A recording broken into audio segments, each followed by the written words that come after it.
Olá, tudo bem? Eu sou Maria Clara Leite e este é o nosso programa chegando na sua tela com muita informação, prestação de serviço, alegria, tem entretenimento também aqui no nosso programa, mas a gente vai ter papo sério também.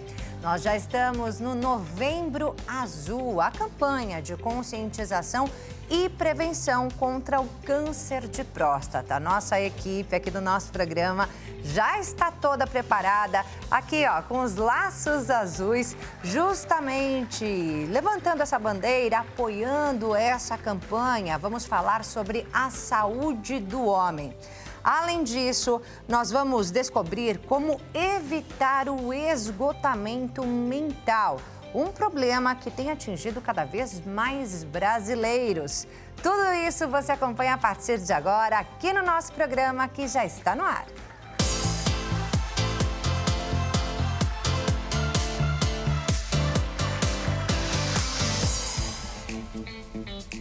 Seja muito bem-vindo ao nosso programa, uma ótima tarde para você. Muito obrigada pela sua companhia, viu? Lembrando que você pode assistir ao nosso programa também lá no site hittv.com.br. Siga a gente nas redes sociais, a Hit, o nosso programa, e também a mim, Maria Clara Leite TV, lá no Instagram. E é claro que você pode participar do nosso programa com as suas perguntas e sugestões. Tem alguma pergunta? Tem uma sugestão de pauta? Manda pra gente no nosso WhatsApp DDD 11, número 3337-5886. 3337-5886 é o número do nosso WhatsApp. E você já pode começar a participar. Tem alguma dúvida sobre os temas de hoje? Manda a sua pergunta pra gente. A gente vai começar falando sobre esgotamento mental. Se você tem uma dúvida, já pode mandar a sua pergunta para o nosso WhatsApp.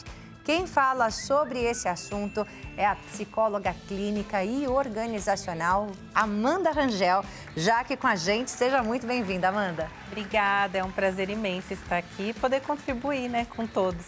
O prazer é todo nosso. Muito obrigada pela sua presença. É muito importante a gente abordar esse assunto. Como eu disse aqui no começo do programa, a gente vê que atinge cada vez mais brasileiros. Não é isso, Amanda? Por quê? Exatamente. A gente tem percebido que é um número que está aí crescente. E a gente tem hoje um grande volume de informações que a gente recebe o tempo inteiro. Então, e também a mudança que teve aí nas questões de trabalho, uma carga profissional muito alta, muitas questões ao mesmo tempo, isso acaba ajudando esse número a crescer. Só para que todos nós possamos entender, explica pra gente o que é caracterizado como esgotamento mental. Então, eu gosto muito de usar a analogia aí, presente, passado e futuro. A gente até estava falando disso, até para as pessoas entenderem. E para diferenciar de outras doenças ou transtornos. Exatamente. Então, quando eu estou num pico de lembrar muito o meu passado, quando eu estou muito ligado às coisas que me ocorreram, um trauma, eu acabo ali tendo uma tristeza profunda, porque eu não consigo sair desse problema e isso vai me trazer o quê? Uma depressão, tristeza profunda. Agora, o presente eu vou falar depois, porque tem a ver com o tema do programa. E quando eu estou muito voltada ao meu futuro, pensando com medo do meu futuro, medo de não conseguir, medo de não dar certo, não me sentir capaz, e eu fico nessa fobia e eu não sei. Tudo em relação a coisas que ainda não aconteceram. Tudo lá na frente, eu saio do meu estado presente e acabo ficando ansioso. Aí essa ansiedade vai trazer alguns sintomas físicos, como formigamentos, falta de ar e outras questões. E, voltado ao tema do programa, esse estar no presente, mas com excesso de informações, com uma carga de trabalho muito excessiva ou num ambiente tóxico ou num ambiente que eu não estou conseguindo dar conta do meu presente, eu não estou me sentindo produtivo, isso vai fazer com que eu esteja aí sobrecarregado, principalmente estressado, e aí a minha saúde mental é abalada, aí é o excesso de presente. E é isso que é caracterizado como esgotamento mental. Isso, e aí a pessoa começa a se perceber mais desmotivado, cansado, já acorda sem vontade de trabalhar, já acorda sem vontade de fazer pequenas tarefas, pequenas coisas do dia a dia, coisas pequenas da rotina, a pessoa já sente que ela não quer fazer. Isso é um grande sinal de esgotamento mental. Gente, eu amei essa explicação da Amanda, porque eu nunca tinha ouvido dessa maneira, Amanda. Separado como passado, presente e futuro. Porque muitas vezes as pessoas têm dificuldades de diferenciar uma questão da outra, uma depressão de uma ansiedade, de um esgotamento, de um estresse, de ser um problema do momento ou de ser algo realmente que tem um fundo lá no passado ou que tem um gatilho no futuro, né? Eu nunca tinha parado para pensar dessa maneira, então eu amei essa explicação e fica mais fácil da gente, que é leigo, né, entender e até identificar e diferenciar. Em si mesmo. Exatamente, diferenciar isso. Eu sei que depressão é uma doença. Ansiedade é uma doença, tem CID. Tem CID. Né? Esgotamento F41, mental. ansiedade. Esgotamento mental também é classificado como uma doença ou não? Sim, isso foi mudado, né, de uns anos para cá, principalmente quando foi desenvolvido vários estudos e aí se chegou na síndrome do burnout, que aí tem a ver com esse esgotamento, principalmente voltado ao ambiente de trabalho. Então, hoje, a doença, o nome que foi dado é síndrome de burnout. Mas, não obrigatoriamente, a pessoa vai ter um esgotamento mental relacionado ao trabalho. Pode ser uma mãe? Pode. Que está esgotada, por exemplo, Pode. aquele monte de serviço de casa que eu sempre repito que é o trabalho mais difícil que tem no mundo inteiro. O trabalho de casa, o trabalho da mãe, né? Sim. Então, isso pode gerar esgotamento mental. Pode, porque as mães, sendo elas mães atípicas ou não, elas têm uma carga muito grande, muitas responsabilidades. E às vezes, dependendo do ambiente, ela tem um companheiro ou alguém que não contribui, não ajuda em pequenas coisas, por exemplo, até pagar conta. E às vezes tem mães que, além de ser dona de casa, além de cuidar dos filhos, além de ter que fazer as tarefas, ela ainda sai para ter o seu trabalho e ela ainda é a grande responsável por manter aquela família financeiramente. Então, isso acaba gerando aí um desequilíbrio. Eu falo que é quando o ambiente interfere no estado emocional, na autoestima, em tudo. Então, sim, é um esgotamento. Lembrando que o trabalho de casa, né, o trabalho de mãe ou mesmo o serviço de casa mesmo, não tem horário, 24 horas por dia que você tem que atuar ali, não tem dia de folga. Não tem pagamento e não tem férias, menina. Exatamente. Terrível, né? Mas... E os filhos não param. Não é, menina? Terrível. Por isso que eu falo, é o trabalho mais difícil que existe no mundo inteiro. Suga as energias. Suga as energias. Mas também tem as suas recompensas, com certeza, né? Só o amor ali de você ter seu filho, a sua casa, as suas coisas, é maravilhoso, né? Então tem as suas recompensas. Mas, voltando ao assunto, outra possibilidade que eu estou vendo muito nesse momento são adolescentes e jovens com esgotamento mental por causa do quê? Do Enem, do vestibular. Também é um esgotamento mental. Também e dependendo da pressão familiar, esse esgotamento ele tende a piorar. Principalmente se esse adolescente ele vem de um ambiente em que, se ele tira 9,5, a sua nota não está boa. Sua nota ainda não está excelente. E às vezes ele tira 10, não está bom o suficiente, você ainda não é suficiente. Então, quando esse adolescente não se sente suficiente, essa pressão ela aumenta. Ou às vezes não, tem pais que apoiam, que não tem essa questão de pressão, mas mesmo assim ele vai ali fazer uma prova e enfrenta ali esse estado de ansiedade, medo de não passar, medo de não conseguir aí ser aprovado pelos pais, não ser aprovado na prova, medo de não conseguir, principalmente se vai estudar algo que é o seu sonho, medicina, enfim, aí tem tudo isso envolvido. É comum ver adolescentes, jovens tendo crises de ansiedade ali no momento de um Enem, no momento de um vestibular. Acontece? Você já viu casos assim?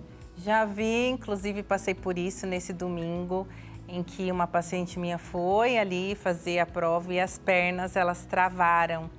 Ela me mandou mensagem, a mãe também entrou em contato comigo, pedindo, por favor, para que eu fizesse algum exercício, para que eu conversasse com ela, porque ela não conseguiu nem atravessar o portão da escola, porque as pernas, elas travaram de medo, de ansiedade. Ela falou que ficou com medo que as perguntas fossem algo que ela não fosse saber responder. E ela sabia que ela era inteligente, que ela estudou para aquilo, mas mesmo assim, ela não conseguiu avançar. Olha a que ponto que o esgotamento, o estresse, a ansiedade pode levar uma pessoa, né? Por Sim. isso que a gente tem que estar atento à nossa saúde mental e sempre buscar maneiras de relaxar, né, Amanda? E eu costumo falar, Clara, que esses sintomas, da saúde mental, eles vão começar a aparecer no nosso corpo. Porque as emoções, elas vão se alojar na carne de alguma maneira. Uma gastrite, uma enxaqueca, uma falta de ar, uma dormência, um formigamento, o olho, sabe quando o olho fica com aquele tique tremendinho? Né? Ai, meu olho tá pulando, não sei. Já são manifestações de um estresse ou talvez de um começo de um esgotamento que é necessário olhar com cuidado. Não esperar chegar aí numa questão pior. Por exemplo, alguém que desenvolve uma gastrite, que vira uma úlcera, que vira um câncer. Então, vai tendo esse cuidado, olha para o seu corpo porque ele dá sinais, ele grita. Começa ali na alteração de apetite, né? Quando você fala de questões gastrointestinais, né? Já começa na alteração de apetite. Ou a pessoa fica sem fome, ela come muito. Sim, também. E aí também, eu acho que um grande problema é o sono alterado. Também. Eu mesma, se não durmo direito, acontece tudo de ruim. É. Eu fico nervosa, eu fico irritada, eu não fico aérea, eu não consigo pensar direito, minha memória não funciona, né? Então, ter o sono alterado é um grande problema também, né?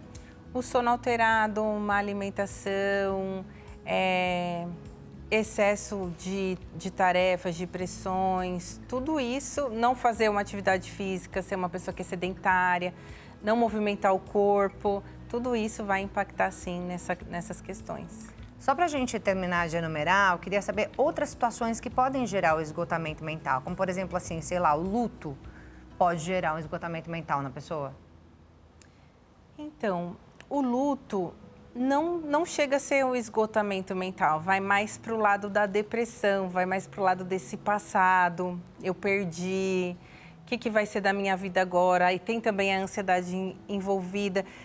Eu acho que é uma misturinha um pouquinho dos três ali. Tem a questão do presente, o que vai ser da minha vida agora, porque um buraco se abriu.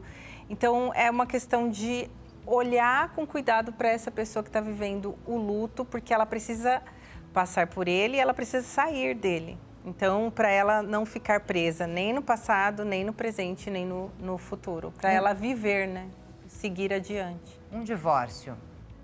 Também é um luto. Também é um tipo de luto. É um luto. E aí vai misturar aí É um luto, principalmente situações. Se esse divórcio envolve filhos. E principalmente se, dependendo da situação, o chão, pro lado que o chão se abriu, é um luto. É um luto profundo. Porque aí a pessoa tinha ali aquele parceiro, aquela parceira de vida, contava com ela em tudo, na educação dos filhos, ou mesmo sem filhos, ela contava com esse parceiro, construir uma história, um futuro, e de repente isso se acabar.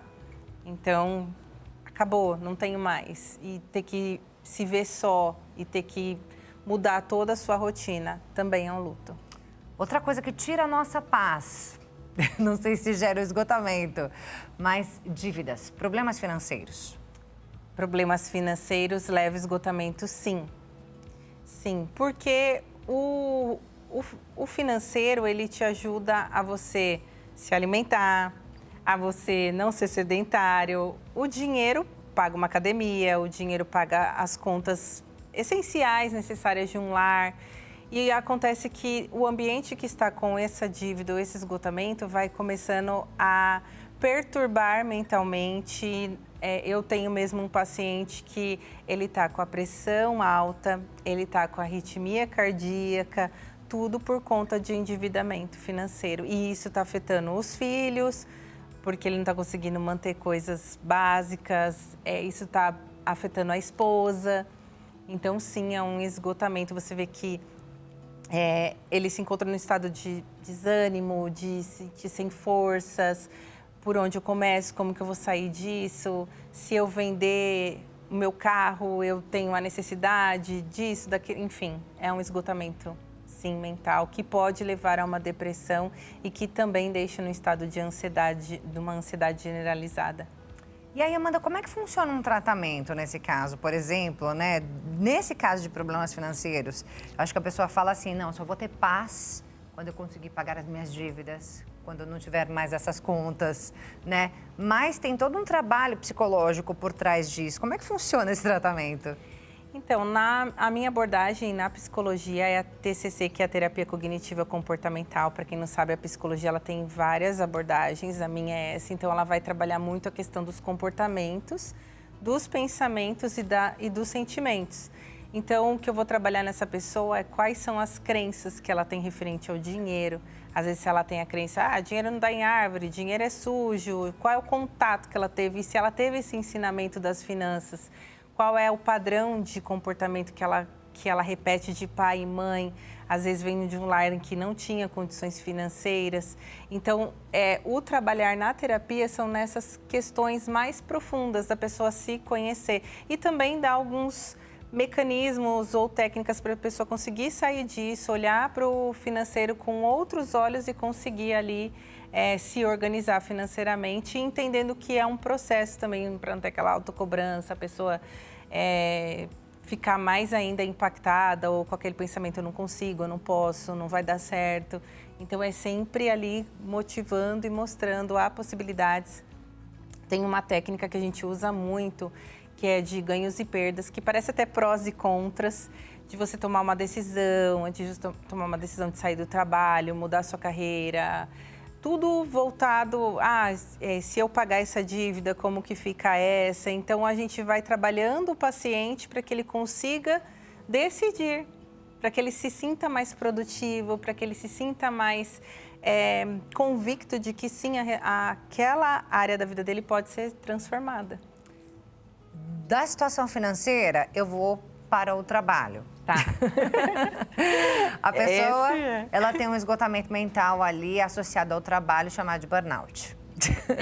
Né? E aí, a pessoa, muitas vezes, ela se permite estar naquela situação porque ela não pode abandonar o trabalho. Afinal, tudo depende daquele salário, certo? Ela precisa pagar contas, ela tem boletos para pagar, né? Nós temos boletos para pagar, né? E aí a pessoa se permite estar naquela situação. Como é que se trata isso? Um afastamento, às vezes a pessoa nem quer buscar ajuda porque ela fala assim, não, se eu me afastar, eu vou ser demitida. Então, eu não vou me afastar, eu não vou buscar um tratamento para isso, mas é muito necessário, né, Amanda? Sim. Queria que você falasse sobre isso, como é que é a abordagem, como é que funciona o afastamento, em que situação esse afastamento acontece? Antes de afastar qualquer pessoa, a gente busca entender o ambiente. Em qual ambiente a pessoa está inserida? Porque realmente a gente sabe que tem alguns ambientes de trabalho nas organizações que é um ambiente tóxico. Eu nem comentei, mas eu já fui diretora de RH. Olha só. E como diretora de RH, uma das coisas que me frustrou e fez eu sair disso e abrir a minha clínica e fazer o que eu faço hoje e viver de palestras e outras coisas, porque eu percebia que o diretor ou o CEO ou o presidente, ele não tinha esse olhar para o colaborador, ele não tinha esse olhar para a saúde mental. Então, as pessoas eram simplesmente números não simplesmente, humanos. Assim, da pressão de trabalho ser, desculpa o termo, dane-se. Não me importa se você está doente, não importa se alguém da sua família morreu, eu quero que você me entregue resultados. E como diretora de RH, quando a gente decide ser ali do RH, a gente quer o quê? A gente quer fazer algo para o colaborador. A gente quer, porque a gente entende que um colaborador motivado, ele vai engajar mais. E principalmente quando você muda a cultura organizacional de uma empresa. Então, quando a cultura é voltada para pessoas, processos e não para números e resultados, a empresa lá evolui, a empresa cresce, os colaboradores se engajam e crescem juntos. Trabalham felizes, né? Trabalham felizes. Então, eu estive em ambientes em que o CEO ele tinha uma visão, ele era um visionário, queria ampliar a empresa, mas todos os colaboradores estavam detonados emocionalmente falando, no sentido de xingamentos, de ofensas, de assédio mesmo moral. E, assim, de você até tem aquele site Glassdoor, de você entrar e ver a reputação da empresa ali. Façam isso, viu, gente? Procurem antes de você entrar numa empresa, procure pesquisar e ver, porque as pessoas, elas comentam, elas falam. Então, a gente olha se o ambiente é um ambiente saudável, né? Ou não. E a gente também avalia, às vezes, também o ambiente familiar. Então, se a pessoa passou por um processo de luto, um processo de perda, eu costumo dizer que a influência da família, ela também tem um impacto na saúde mental. Então, se tem alguém que faz uso de substâncias dentro de casa, ela não vai conseguir ficar bem no ambiente de trabalho. Por mais que esse ambiente de trabalho seja um ambiente saudável, ela não vai estar 100%. Por conta que quando ela chega em casa, ela tem que se deparar com alguém que faz ali um uso de substância, enfim. E, às vezes, as questões financeiras que impactam, então, quando ela chega em casa, ela vai lidar ali com uma realidade. Tem pessoas que, se a gente propor um afastamento, ela vai surtar, porque às vezes o local de trabalho é o refúgio, é o lugar que ela precisa para... Ai, não, é aqui que eu espaireço, porque dentro da minha casa é o caos. Sim. Então, a gente busca olhar cada ambiente e como a pessoa também está internamente, que sempre também tem os espertões que querem se afastar para viajar. Qual o ponto de afastar? O ponto de afastar é quando se percebe que já está afetando o físico mesmo, em questões cardiológicas, em questões até mesmo no aparelho digestivo, quando a gente vê alguma coisa pulmonar. Então, geralmente é quando aí a gente tem também algum médico trabalhando junto na terapia. É multidisciplinar. Sim. Inclusive, recentemente, eu afastei uma pessoa que fez uma cirurgia bariátrica e perdeu a memória recente.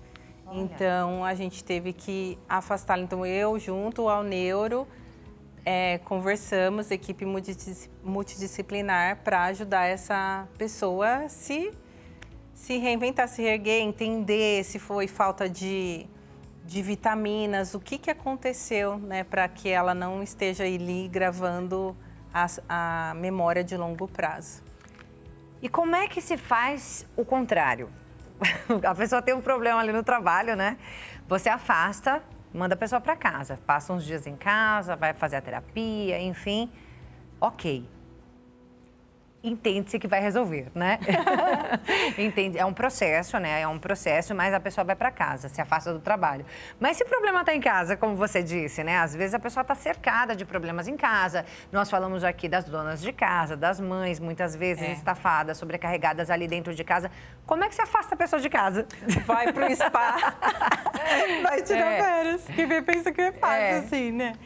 Então, é último caso mesmo. Afastamento. Só se essa mãe, no caso, como você deu o exemplo, ela estiver ali com situações que ela tem que olhar para o físico mesmo, para o emocional dela. Então, ela vai precisar de uma rede de apoio. Ela vai precisar de alguém que ajude ela com cuidado com os filhos, que ajude ela, igual essa mãe tem um filho já grande, mas e se não fosse? Então, a gente também avalia a rede de apoio do paciente, que é muito importante nesse momento, principalmente. Com certeza. Você falou, né, do trabalho, né? Acho que a maior parte dos casos, o esgotamento mental está relacionado ao trabalho ou não? Sim, hoje sim. Está, né? Ou por excesso de atividade, por não reconhecimento, por promessas que não são cumpridas, uma empresa que não tem uma cultura organizacional muito clara, mudanças drásticas o tempo inteiro. Uma empresa, ela precisa de processos, ela precisa, para ela funcionar bem, todos ali, é como uma orquestra e todos os colaboradores entender, é necessário ter processos. Não adianta você só querer resultado. Então, tudo tem um começo, um meio, um fim, um porquê de acontecer. Então, não é fazendo atropelado. Então, principalmente se a gente tem uma pessoa que ela tem um perfil planejador e aí ela se depara com um ambiente de trabalho totalmente desorganizado, vai afetar a saúde mental, porque ela é uma pessoa que ela precisa, o padrão dela de comportamento é o se planejar. Então, não dá para atropelar. Aí eu tenho no ambiente de trabalho alguém que tem o perfil comunicador. e aí ela está num ambiente de trabalho, você não pode respirar, você não pode falar, você não pode... Ela também vai adoecer. Então, entende que também tem um perfil comportamental das pessoas que fazem com que... lógico, ela também... Eu sou a favor e falo muito de todas as empresas, elas desenvolverem pessoas, desenvolver aquilo que ela não tem ali inato dentro dela. Então, é possível sim desenvolver. Ninguém pode falar, ai, sou assim, vou morrer assim. Não, tudo pode ser desenvolvido, tudo pode ser transformado. Mas eu acredito que tenha muito essa questão do perfil versus ao ambiente. Por isso que é importante esse processo, esse planejamento. E sim, a maioria hoje é voltado ao ambiente de trabalho. A gente tem muito agora o home office. E as pessoas aí estão com uma carga em casa de trabalho, trabalhando mais horas, tendo que entregar mais. Sem horário. Sem horário. Então, tudo isso interfere. Com certeza. Gente, depois a gente segue com essa conversa, mas a Amanda me disse que tem algumas técnicas de relaxamento que, inclusive, ela leva para dentro de organizações, não é isso? Leva para dentro das empresas. Então, acho que é importante para a gente, né, descobrir que técnicas que são essas. Você ensina a gente, Amanda? Ensino. Para todo mundo poder fazer em casa, porque são técnicas que a gente pode fazer sozinho em casa, não é isso? Isso, exatamente. Então, ou lá no trabalho, deu aquela pressão, aquele dia de mais estresse, dá uma corridinha ali no banheiro para ninguém ver. Ou até vai ter uma prova e se preparar. É isso. Exatamente. Então, ensina, o que eu gente? peço? Claro. O que eu peço Vou fazer também. É para a pessoa sentar numa postura que ela não esteja com as pernas cruzadas, que ela se sinta confortável. E aí ela vai fechar os olhos. Tá. E quando ela fechar os olhos, ela vai respirar profundo e de preferência nessa região aqui diafragmática, em que você enche a barriga de ar na inspiração e na expiração você esvazia essa bexiga que está aqui na região do abdômen, se a pessoa quiser pôr as duas mãos para sentir. Então, inspira, enche essa bexiga aí de ar e na expiração esvazia. Com os olhos fechados mais uma vez, inspira e expira. Só que é importante você saber que quando você está aí, principalmente num ataque de ansiedade, de estresse ou síndrome do pânico, se você focar na respiração, você vai ficar pior. Oh, sério? Como assim? Como assim? Sério. Por quê? Porque você está com medo e está ali sobre um pânico, então se você focar na sua respiração, você vai ficar pior. Então você tem que tirar... Você tem que tirar... Então, você vai fazer essa respiração no máximo 2 vezes e você vai focar no seu corpo, no estar presente. Então, basicamente, o que eu vou fazer é tirar você lá do futuro e trazer você para o aqui e agora. Então, com os olhos fechados, você vai fazer essa inspiração, essa expiração. E aí, você vai imaginar você agora num lugar de paz. Pode ser uma viagem que você já fez, pode ser uma viagem que você quer fazer... Tem até a trilha sonora. Isso. E você se imagina, pode ser uma praia, pode ser um campo, pode ser uma fazenda, um lugar de paz, um lugar ali que te traz tranquilidade. E só tá você. Se tinha uma multidão, tira agora. E só tá você neste lugar. E neste lugar de paz, observe como você está. Se você está descalço, se você está calçado. E tá tudo bem, porque você está sentado nesse lugar que é só seu. E só quem você quiser pode entrar nele. E aí, de repente, você começa a sentir uma vibração nos seus pés. E à medida que essa vibração passa por você, é como se ela te curasse e te trouxesse mais paz. Então, concentra agora o seu olhar, o seu foco nos seus pés. Agradece por eles, pela sua caminhada. E essa vibração vai subindo agora para os seus joelhos, que é o equilíbrio da sua história, é o que te mantém de pé. E tá tudo bem também se você não os utiliza, só agradece por eles. Gratidão e gentileza. Isso. E essa vibração vai subindo para as suas coxas, para o seu quadril, que é o seu suporte de vida, que te traz aí a sua estrutura. E você agradece também pela sua lombar. E essa vibração vai subindo por toda a sua coluna cervical, fazendo com que você corrija a sua postura. E você agradece, principalmente na região do pescoço, tirando toda a tensão. Deixa até a tensão ir embora, que ela não faz parte, não pertence a você. Olha, eu tô amando, hein? E essa vibração... Quanto tempo que precisa fazer isso? Geralmente, assim, uns 4, 5 minutinhos. Aí, o que faz? Ela finaliza vindo para a região do tórax, em que ela vai agradecer pelos pulmões, ela pode agradecer pelo coração pela vida ali como batendo. um todo.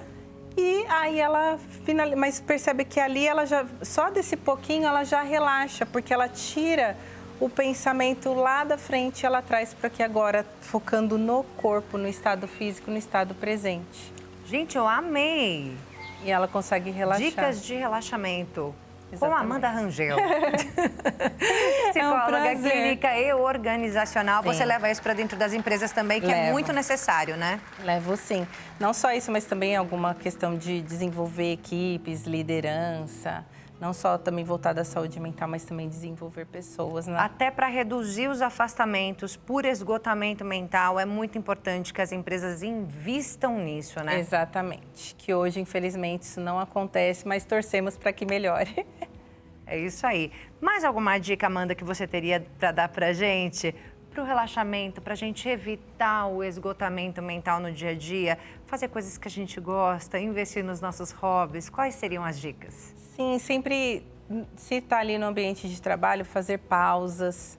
Pausas, às vezes, para você, se você é comunicador não muito, não vai ficar tagarelando e esquecer de trabalhar, mas pequenas pausas durante o horário de trabalho é importante para a pessoa ali ter um momento. Pausa das telas, principalmente ao se preparar para dormir. Então, se desconectar de tudo, televisão ligada, nada disso. Então, pausas de telas e também, lógico, aos finais de semana, o que você puder fazer, se você ama a natureza, vai caminhar num parque. Ai, não tem condições de pagar uma academia, vai fazer uma caminhada no parque que é gratuito, você entra. Então, tudo é possível. Tem tanta coisa que é gratuita que dá pra gente fazer, né? Sim. Tem museus que são gratuitos, né? Tem uma série de coisas que a gente pode se divertir, né? É verdade. Passar bons momentos com a família, com as pessoas que a gente ama, Com também é qualidade, importante. tempo, sim. Criar memórias afetivas. Exatamente. Tudo isso é importante, importa, Sim, né? Verdade. Amanda, eu amei te conhecer. Eu amei todas as dicas que você trouxe aqui pra gente. Eu amei essas técnicas de relaxamento que você trouxe. Se você que está em casa perdeu ou quer ver novamente, depois você acessa lá a playlist do nosso programa no YouTube, Hit TV ao vivo, para você ver novamente aqui as técnicas de relaxamento da Amanda. Mas tem mais, né, Amanda? Eu já vou te deixar muito obrigada. Obrigada, eu que agradeço, assim, prazer estar aqui. Obrigada pelo convite. Beijo grande para você, até uma próxima oportunidade, volte. Sim, para nos ensinar mais técnicas de relaxamento. E eu deixo esse espaço para você falar onde a gente te encontra nas redes sociais, que conteúdos a gente encontra lá nas suas redes. Perfeito, Clara, obrigada. Bem, então, você consegue me encontrar no Instagram, a rede é Amanda S. Rangel Oficial. Lá eu trabalho muito equilíbrio corpo, alma e espírito, falo dessa questão organizacional, mas trago também essas técnicas de corpo, de alma e também a parte espiritual. Então, se você quiser, me segue lá e tenho certeza que vou poder contribuir um pouquinho mais com a sua história. Obrigada. E nós vamos agora a um breve intervalo, mas já voltamos. Não sai daí, não.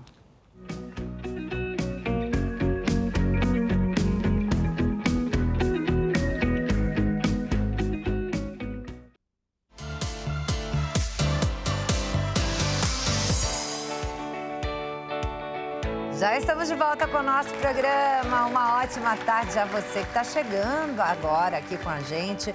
Mais uma vez, muito obrigada pela sua companhia. E olha só, a gente já falou aqui sobre esgotamento mental, nós estamos abordando saúde mental aqui no nosso programa. Falamos sobre esgotamento no bloco anterior. Vamos falar também sobre a saúde mental dos homens. Nós estamos no Novembro Azul, que é a campanha de conscientização e prevenção do câncer de próstata. Mas com certeza isso também mexe muito com a saúde mental, mexe com a cabeça. E nós teremos aqui um psicólogo clínico falando sobre esse assunto daqui a pouco. Mas antes, nós temos prestação de serviço aqui no nosso programa para você. Roda a vinheta.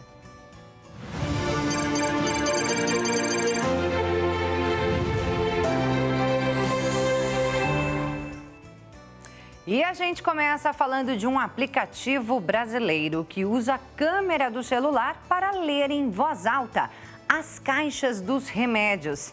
Sabe aquelas letrinhas miúdas que qualquer um tem dificuldade de ler? Pois é, esse aplicativo lê e ainda explica para que serve esse medicamento. Olha só como é que ele funciona. Estou pronto para te ajudar com os seus remédios. É só falar ver remédio para abrir a câmera. Ver remédio. Câmera pronta. Toque na tela para tirar uma foto para reconhecimento do remédio.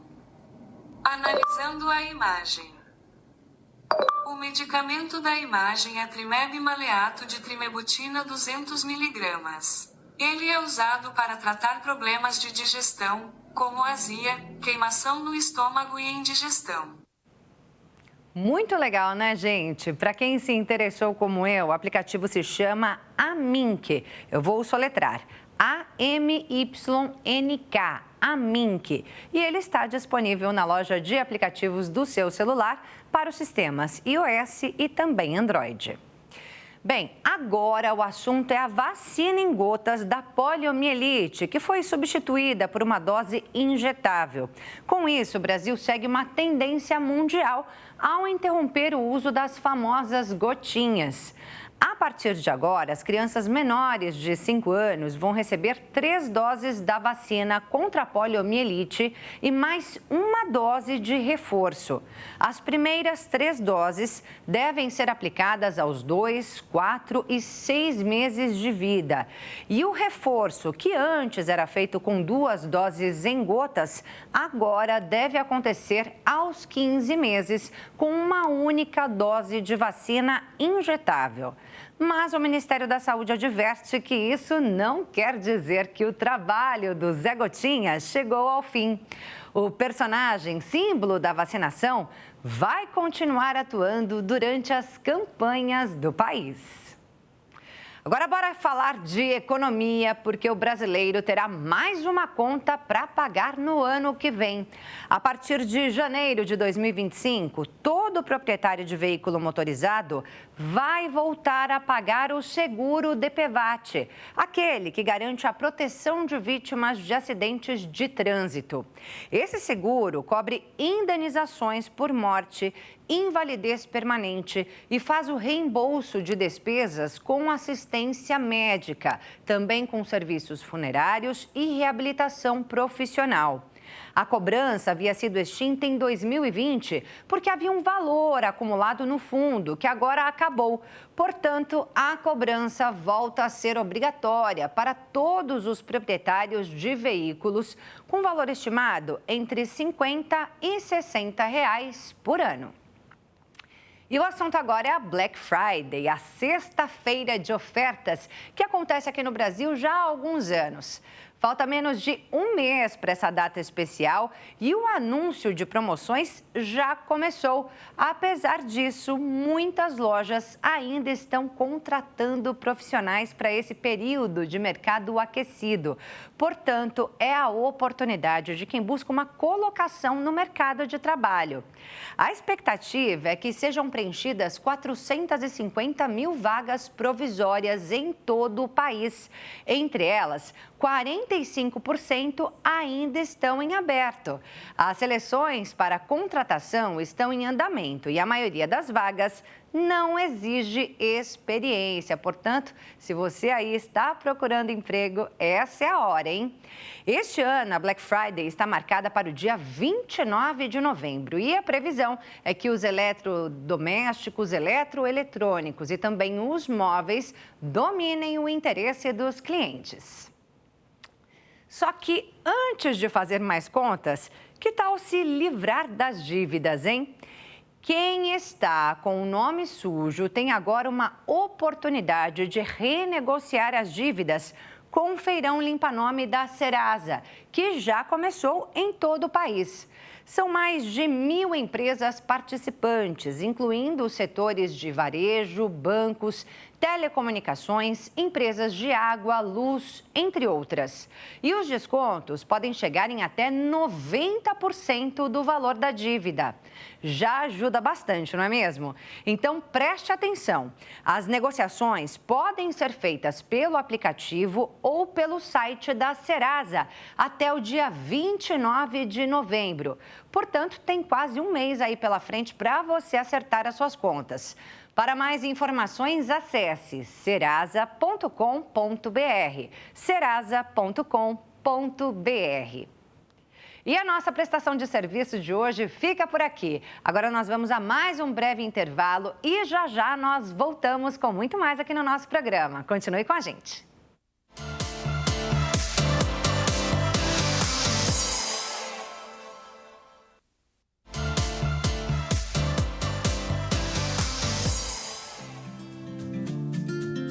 Já estamos de volta com o nosso programa. Ótima tarde a você que está chegando agora aqui com a gente. Nós já tivemos vários assuntos aqui no nosso programa e agora é hora de falar de Novembro Azul, a campanha de conscientização e prevenção do câncer de próstata. Vamos falar sobre a saúde dos homens, mais voltado para a saúde mental, porque agora nós recebemos aqui no nosso programa o psicólogo clínico Jimmy Magalhães. Bem-vindo ao nosso programa.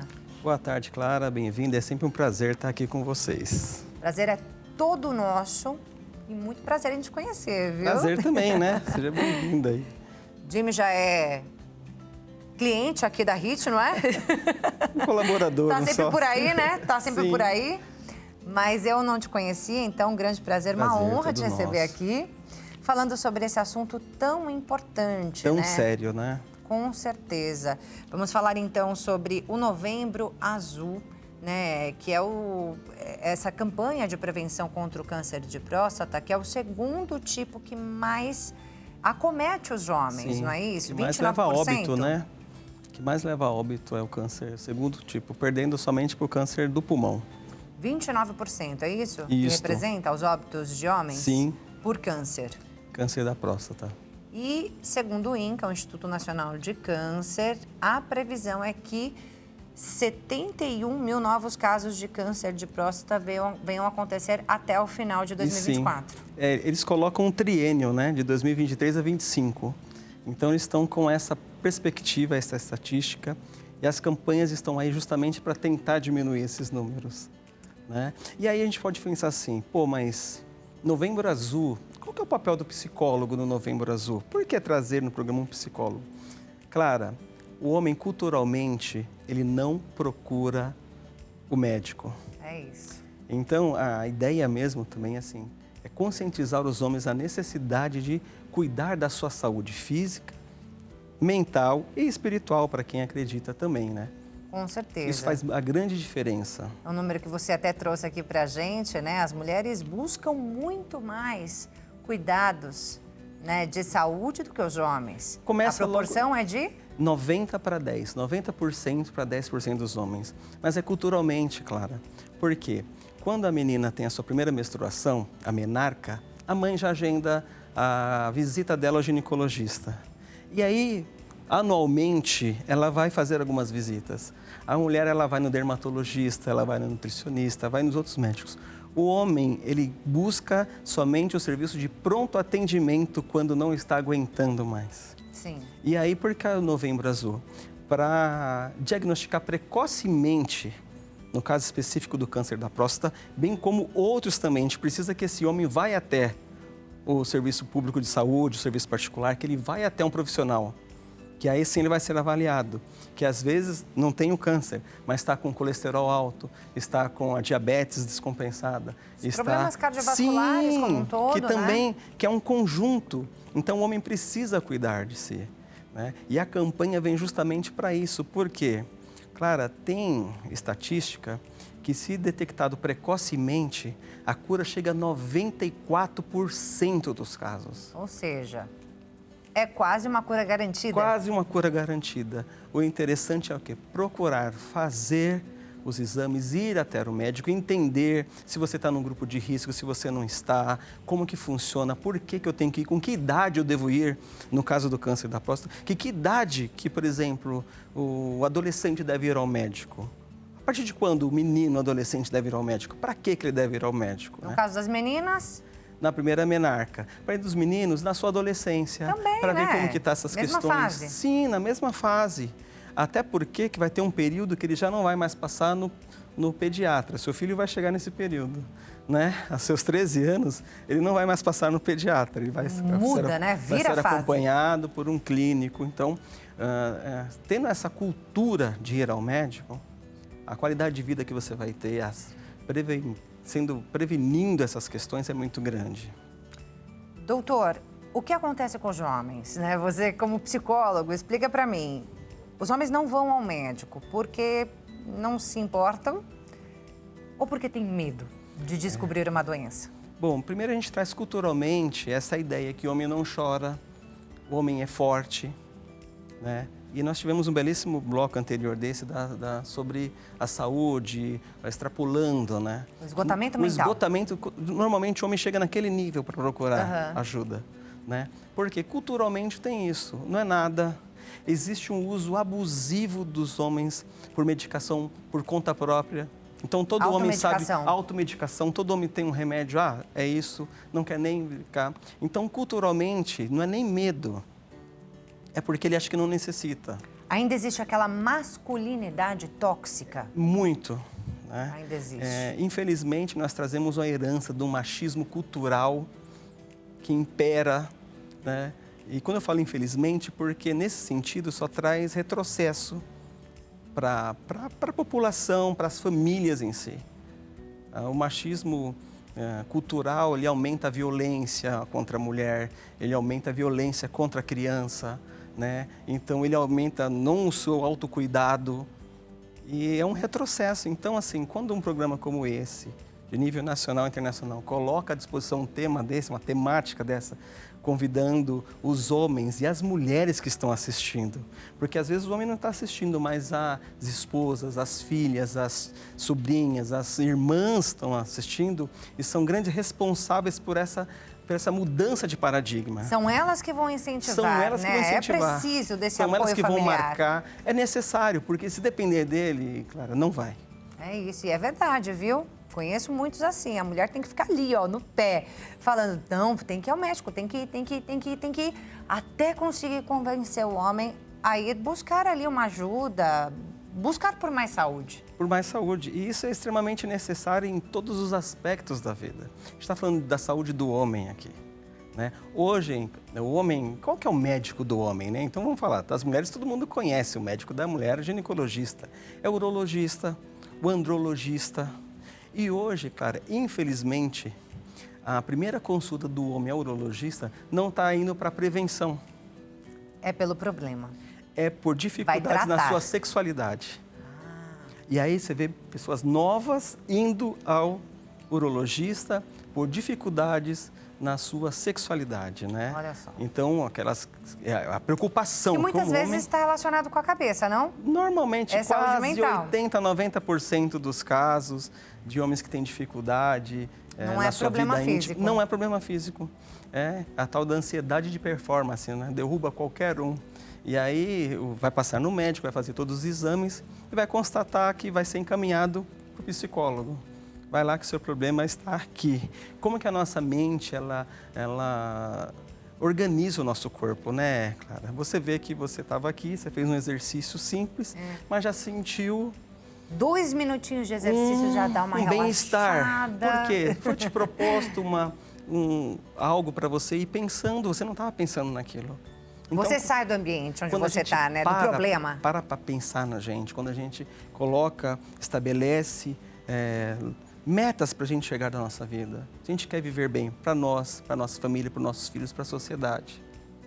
Doutor, acho que o grande desafio da campanha Novembro Azul, nosso assunto agora no nosso programa, é quebrar o preconceito. Não é isso? Eu acho que principalmente quando a gente fala de câncer de próstata, a grande questão é o preconceito com relação aos exames. Em específico, um exame, né? Que é o exame do toque retal. Embora a falta de conhecimento, né, dos homens, e eles brincam com isso, né? Fala se um amigo se um amigo faltou no trabalho, eles falam que foi fazer o tal do exame. E você vê como que começam essas brincadeiras, mas incentivando as pessoas a não irem. Sim. Né? Mal sabem eles que é algo que um exame da próstata ele dura menos de 10 segundos. Olha. Sabe? E não vai perder virilidade, não vai deixar de ser o que não é, né? Culturalmente. Então, assim, inclusive, Clara, para a população também homoafetiva, é necessário fazer esses exames, desde que esteja na idade, né? Entendeu? Do homem. É necessário, sim. Então, assim, o homem tem esse preconceito de eu fui fazer o exame do dedo e aconteceu. Não, ele foi cuidar da saúde dele. Sim. Né? Tem outros que preferem, não, existe exame de sangue, existe exame de imagem. Conversa com o seu médico. Um conjunto de exames vai te dar o melhor diagnóstico preventivo. Dá para ser só o PSA? Dá para ser só o ultrassom da próstata? Tem que chegar no toque retal? Conversa com o seu urologista, né? Hoje a Sociedade Brasileira de Urologia ela tem um entendimento de como que vai ser, com que idade que vai ser cada um, qual que é o conjunto, qual que é o melhor. O importante é ele estar indo procurar ajuda. O importante é ele estar indo até a presença do profissional. E a gente precisa fazer com que esse homem saia de casa, saia do trabalho, saia do que está fazendo, para sentar na frente do médico dele, para conversar sobre ele, sobre a sua saúde.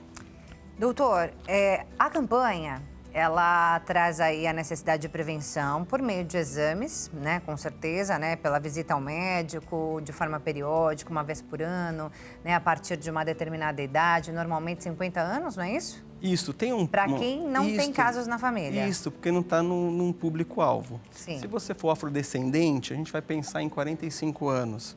Se você tiver um pai, tem uma predisposição maior, é isso? Tem uma predisposição maior. Tá. Então, um avô, um pai, primeiro, segundo grau, você vai diminuir 5 anos. Tudo normal a partir dos 50 anos. E aí é lógico que a prevenção, ela não se trata apenas das visitas periódicas ao médico, mas também da qualidade de vida, né? Da boa alimentação, da prática de exercícios físicos, mas também dos cuidados com a saúde mental, doutor. A gente falava aqui de esgotamento mental.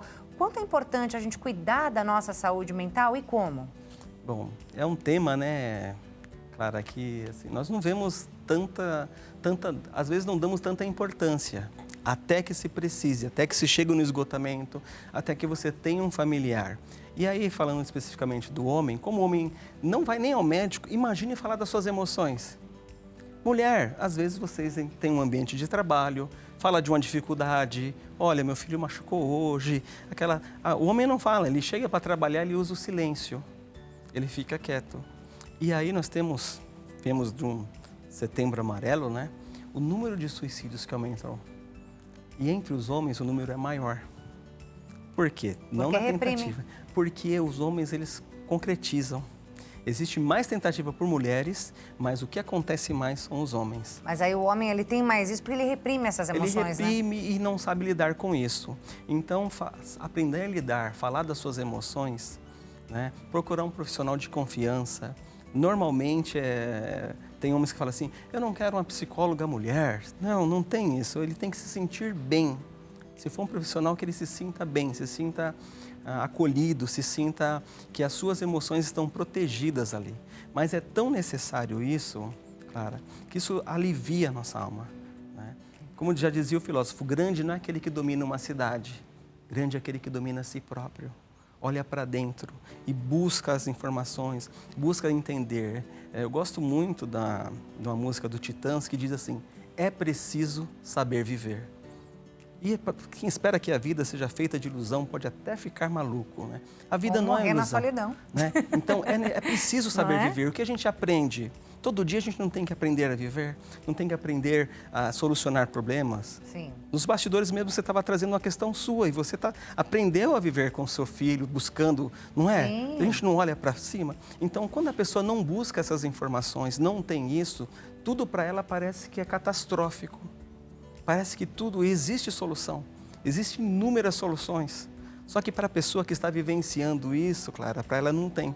Sim. Às vezes um desemprego, um término de um relacionamento afetivo, às vezes uma questão familiar, às vezes na sociedade. Se ele não sabe lidar com isso, qual que é a ferramenta que vem na mente dele? Adoecer, isso abre porta para vícios, para o alcoolismo, para droga, para vícios. Nós temos aí pessoas, pais de família sendo desestruturados por vícios em jogos eletrônicos, perdendo o patrimônio da família, fazendo empréstimo. Olha como isso vai contribuindo, como que esse homem vai ter uma saúde? Como que esse homem vai chegar na casa dele, vai descansar em paz? Sabendo que ele tem um monte de dívida, que ele tem, a saúde não está bem, o relacionamento, às vezes o casamento que afeta, é um efeito cascata. Ele vai afetando, inclusive, na criação dos filhos. É isso aí, estamos aqui falando sobre Novembro Azul, mais focado na saúde mental dos homens que precisam buscar aí ajuda para tratar, né? Para se cuidar, para se prevenir. Tem alguma dúvida sobre esse assunto? Manda sua pergunta aqui para o nosso WhatsApp, DDD 11, número 33375886. Doutora, a partir do momento que a pessoa descobre um diagnóstico de câncer, né, seja de próstata ou qualquer outro tipo, né, qualquer outro tipo de câncer, é preciso de um acompanhamento psicológico, né? Porque senão a pessoa nem tem forças para se tratar, não é isso? É tanto necessário para ele, Clara, como para a família. Porque a gente tem, se você não, primeiro você precisa ter informação do que você tem. Qual que são as probabilidades, qual que é o tratamento, você tem que ter acesso a isso. Aliás, é direito do paciente ter acesso a todas essas informações, né? E aí, por exemplo, no caso específico do câncer da próstata, ele tem esse diagnóstico, no primeiro momento parece que é o fim do mundo, mas junto com a equipe multidisciplinar, junto com a família, vai ser explicado para ele qual que é os passos do tratamento. E a gente tem que vivenciar, tem que enfrentar. Né? Se existe um tratamento, se existe uma solução, nós vamos buscar. Evidente que aquelas pessoas que têm a fé também ajudem muito. Elas buscarem amparo na sua fé, também para vivenciar essas vicissitudes da vida. Então, assim, uma pessoa que tem um diagnóstico desse, e realmente é muito ruim, só um familiar que já passou por isso, só alguém que já sabe quando abre aquele exame, quando junta aquela equipe médica para te dar. Porém, aquilo ali não é o fim. Aquilo ali está dizendo, nós vamos ter que, a partir de agora, ter uma nova luta, uma nova história. Estou te convidando para a gente atravessar isso junto. E a função do psicólogo, Clara, nesse quadro, é atravessar junto. O psicólogo é aquele que pega na mão, fala, nós vamos atravessar junto. Aquele que sabe a realidade, sabe? Eu já tive pacientes que com diagnóstico de câncer, em tratamento, que vinha da quimioterapia, ou ia para a quimioterapia mal, vou estar com você. Fala, doutor, eu lembrava de você falando no meu ouvido. Então, nós vamos entrar junto naquela quimioterapia, nós vamos entrar junto naquela operação, e vai acontecer. Nós vamos vivenciar a partir do que a gente tem. Porque senão a nossa mente, ela é especialista, vocês falaram aqui na sessão anterior, de ansiedade, de futuro. A nossa mente é especialista em criar algo que às vezes nunca vai acontecer. Sim. Só que a gente sofre por isso. Por antecipação, né? E como pedir reembolso desse sofrimento que você sofreu e não aconteceu? Não tem como, já era. Aí você envelhece, você fica mal, você perde sono, você deixa de ter um momento feliz com a sua família por algo que nunca aconteceu. Então, basta cada dia o seu mal. Vamos vivenciar um dia de cada vez. Cada momento que nós vamos vivenciando, isso é importante para a nossa vida. Seja para enfrentar um diagnóstico como esse, seja para enfrentar situações de um desemprego, seja para enfrentar situações de um relacionamento. Vamos vivenciar um dia de cada vez. E a fé que você disse, né? Muito também importante. Muito importante. A fé no Deus do impossível, né? Faz toda a diferença nesse tratamento, Com certeza, né? Quando você traz... Já tem estudos para isso, que a espiritualidade auxilia na saúde mental. Então, as pessoas que têm a sua fé, quando elas usam isso em prol de uma saúde, em prol de você, isso tem dado um retorno muito positivo. Doutor, quais são os sinais de que a saúde mental do homem está, de alguma forma, sendo afetada? Bom, irritabilidade. A irritabilidade, nós temos que fazer uma pausa, porque o homem, a partir dos seus 40 anos, ele começa a perder um pouquinho dos seus hormônios, que é a testosterona. Não é significativamente, mas a testosterona baixa, o sinal muito claro, fora das dificuldades de relacionamento sexual, a pessoa fica muito irritada. Então, a tristeza que não passa, aquela pessoa, o homem ele se isola, ele entra numa caverna. O homem ele gosta muito do silêncio. E isso é motivo de muitos conflitos nos casamentos. Porque quando você vai atender casal, a mulher fala, ele fica quieto, ele não fala nada. E o homem só quer ficar lá naquela caixinha do nada mesmo. Ele quer sentar ali, é o tempo dele, o que ele está pensando? Em nada. Né? Mas também você começa a perceber que ele não tem prazer de fazer as coisas que eles faziam antes. Sair com os amigos, jogar uma bola, fazer um happy hour, ele já começa a se privar disso. Ele só quer ficar mais em casa. Ou ele quer fugir, só chega em casa para dormir, fica andando, né? E também insônia, começa também a ter problema endocrinológico, começa às vezes a aumentar o peso, né? O sedentarismo vai aumentando, é uma bola de neve, né? Então o homem, a gente começa a perceber que ele tem ansiedade, ele tem depressão, né? Ele tem crise de pânico, ele chora, ele não sabe lidar com isso. Só precisa aprender a identificar suas emoções, nomeá-las e procurar ajuda. É isso, acho que esse é o grande alerta, né? Percebeu que você tem algum desses sintomas que o doutor falou? É um sinal de alerta, vá buscar ajuda. Doutor, nós temos algumas perguntas que chegaram no nosso WhatsApp. Vou pedir para colocar a primeira na tela, por favor. O Francisco de Bauru diz: olá, minha pergunta não é sobre câncer, mas sobre saúde mental do homem. Fui diagnosticado com depressão, faço terapia online, tratamento com medicamento, porém não consigo sair de casa. O que eu posso fazer para mudar essa situação? Obrigada, Francisco. Ô Francisco, boa tarde, né? Primeiro, você já está de parabéns por estar fazendo um tratamento. Então, faz online, né? Está fazendo um tratamento, está tomando a medicação. Conversa com o seu profissional, né? Fala, olha, ele vai te... Existe uma técnica, até da TCC, da colega que estava aqui, chamada de exposição gradativa. Então, ele vai trabalhar com ele, ir até o portão, talvez ir até a padaria perto da casa dele, ir até o supermercado, até o ponto de ele conseguir ir até o shopping e fazer uma visita. Então, assim, primeiro ele precisa querer. Ele não tem 100% de força, tá claro, ele já está diagnosticado, ele tem uma patologia, só que essa patologia não precisa dominar a vida dele. Eu costumo dizer para os pacientes, você não tem 100%, mas o que você tiver, você coloca. Às vezes ele coloca 30%, eu coloco mais 50%, a medicação coloca mais 30%, aí dá 100%. Então, um ajudando o outro. É um trabalho pouquinho, mas Francisco, se cuida, sabe? Desafia você mesmo, fala assim, eu vou até a feira e volto. Eu vou até a esquina e volto. Aí ele vai indo, daqui a pouco, se precisa de auxílio, vai com alguém que ele conheça, mas se ele ficar em casa, ele não vai sair. Não vai resolver o problema, né? Ele vai alimentar, né? Esse monstro. Então, eu costumo dizer que todos nós nascemos com um animal amarrado com a gente. E esse animal quer nos levar para ficar em casa, ele é um impostor que habita na gente. E como que a gente vai fazer? Quem que se alimenta? Se você tiver força, você leva o seu animal para passear. Se ele tiver força, ele que te leva. Então, Francisco, se fortaleça. Sai dessa casa aí, quero ver você andando. É isso aí. Mais uma pergunta na tela, por favor. Olha lá, o Luciano diz, boa tarde, tenho um medo compulsivo de doenças, principalmente do câncer. Sou extremamente ansioso e já fiz tratamento, mas não adiantou. Ainda vivo com medo de ficar doente. Qual especialista seria capaz de me ajudar? Teria algum exercício que eu possa fazer em casa para reduzir essa ansiedade? Obrigada pela sua participação, Luciano. Bom, o exercício já foi dado aqui, você volta aí. Exercícios de relaxamento, né? E existe né? sim um profissional que ele deve procurar para o medo, esse medo de ficar doente, é patológico. Tem nome? Tem nome, né? Não me recordo agora, mas é o hipocondríaco, né? Que ele quer tomar medicamento para o tempo todo. São as fobias da vida, né? As fobias da vida. Né? Então, ele deve procurar um psiquiatra um profissional de saúde mental também para lidar com isso. Porque você vê que ele já faz o acompanhamento. Agora, eu tenho medo de pegar câncer. Se você faz todo o acompanhamento, existe algo que eu possa fazer para não pegar? Não existe. Existe algo que você possa fazer para prevenir. Mas isso não quer dizer que você não vai pegar. Mas se você prevenir, está sempre em cuidado, a chance de você detectar tudo precocemente, Clara, a chance de cura, né, é muito maior.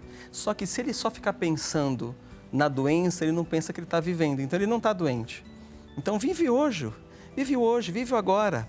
Então, assim, cada vez que ele gasta o tempo dele excessivo, o medo de ficar doente, se eu adoecer, o que vai acontecer? Ele não está vivendo. Então, viva, vai vivendo. Está fazendo seus cuidados, está indo ao médico, está prevenindo, está vivendo. É isso que ele deve fazer.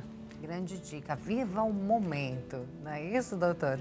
Mais uma pergunta, dá tempo da gente responder? O Antônio diz, olá, o sedentarismo e a condição do estresse interferem no resultado do PSA, que é o exame feito para diagnosticar o câncer de próstata.